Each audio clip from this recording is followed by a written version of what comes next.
Praise the lord. ఈరోజు మనము పఠింప శ్రేష్ఠ గ్రంథం బైబిల్ అనే మొత్తం పాటను ఎప్పుడైనా మీరు విన్నారా? పఠింప శ్రేష్ఠ గ్రంథము బైబిల్ అనే మొత్తము పాటని పాడుకుందాము. బైబిల్ గ్రంథంలో ఇలా వ్రాయబడి ఉంది. అపోస్తుల కార్యములు 2వ అధ్యాయము 42వ వచనము. వీరు అపోస్తలుల బోధయందును సహవాసమందును రొట్టె విరుచుటయందును ప్రార్థన చేయుటయందును ఎడతెగకయుండిరి.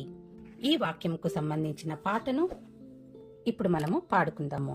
పఠింప శ్రేష్ఠ గ్రంథము బైబిల్, పఠింప శ్రేష్ఠ గ్రంథము బైబిల్, అనుదినము పఠించిన ప్రేమతోడ నడుపును.